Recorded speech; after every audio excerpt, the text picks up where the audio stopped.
Welcome to Valsala's kitchen. ഇന്നത്തെ recipe ഒരു sweet തന്നെയാണ്. 7 കപ്പ് ബർഫി അല്ലെങ്കിൽ 7 കപ്പ് സ്വീറ്റ് എന്ന് പറയാം അതിന്. ഇത് മൈസൂർ പാവിൻ്റെ സിമിലർ ആയിട്ടുള്ളൊരു ടേസ്റ്റുള്ളൊരു സ്വീറ്റാണ്. അപ്പോൾ ഇതിന് 7 പോർഷൻ ഇൻഗ്രീഡിയൻസ് വേണം. അപ്പോൾ ആ ഇൻഗ്രീഡിയൻസ് എങ്ങനെയാണ് അതിൻ്റെ റേഷ്യോ എന്ന് ഞാൻ പറഞ്ഞു തരാം. ഈ നെയ്യ് വെച്ചതാണ് എൻ്റെ മെഷറിംഗ് കപ്പ്.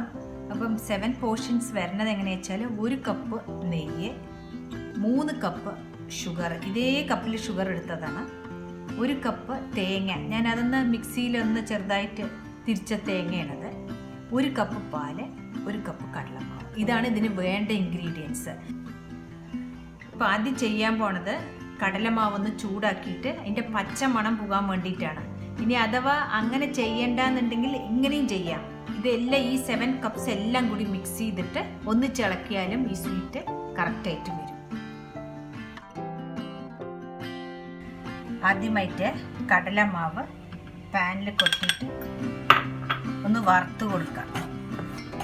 ചിലവർ എന്നോട് ചോദിച്ചിട്ടുണ്ട്, കടലമാവ് മൈസൂർ പാവിൻ്റെ റെസിപ്പിയിൽ പച്ചമണം വരുന്നുണ്ട്, എന്താണ്? കടലമാവ് ഒന്ന് വറുത്ത് കൊടുത്താൽ മതി. കടലമാവ് 2 മിനിറ്റോളം ചൂടാക്കിയിട്ടുണ്ട്.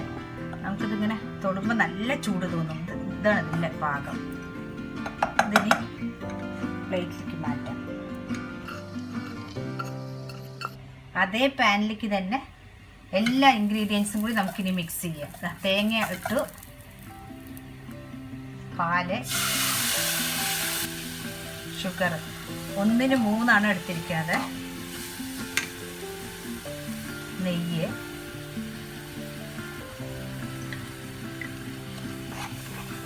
ഇനി ഇത് സിമ്പിളാണ്, എല്ലാം കൂടി മിക്സ് ചെയ്യാൻ വേണ്ടു. കടലമാവ്,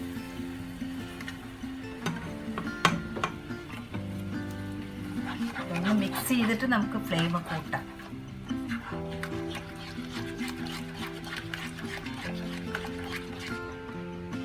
കടലമാവ് നല്ലോണം ഈ കട്ട എല്ലാം ഉടച്ചു കൊടുക്കണം.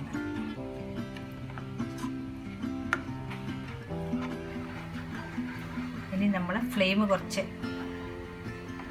ഹൈ ഫ്ലെയിമിലിട്ടിട്ടുണ്ട്. തേങ്ങ ഒന്ന് മിക്സിയിൽ ചതച്ച് കൊടുക്കണത് നമുക്ക് കഷ്ണം കട്ട് ചെയ്യുമ്പോൾ നല്ല ഫൈനായിട്ട് കിട്ടാൻ വേണ്ടിയിട്ട്. ഇളക്കുന്നത് കണ്ടിന്യൂസ് ആയിട്ട് ഇളക്കി കൊടുക്കണം. ഞാൻ ഇപ്പോൾ ഹൈ ഫ്ലെയിമിലാണ് വെച്ചിരിക്കണം. കുറച്ച് കഴിഞ്ഞാൽ മീഡിയത്തിലാക്കാം. ഇനി കുറച്ച് മീഡിയത്തിലേക്ക് ആക്കാം.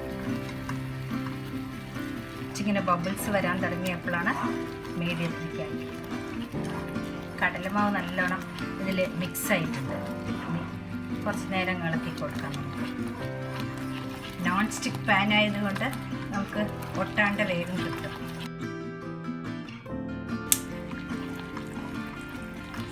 നെയ്യ് കുറേശ്ശെ പുറത്ത് വരാൻ തുടങ്ങിയിട്ടുണ്ട്.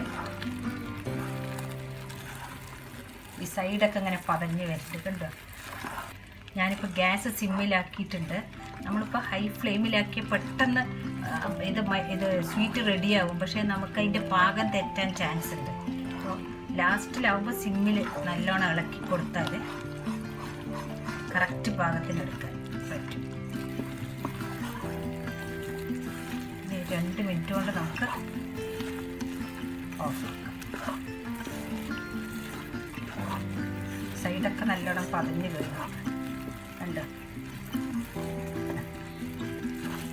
ഈ വെള്ള കളർ വരണം.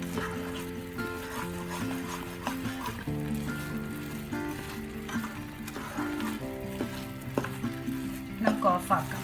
അതന്നെ ഇതിൻ്റെ പാകം. കണ്ടോ? ഇങ്ങനെ വരണം. ഗ്യാസ് ഓഫാക്കി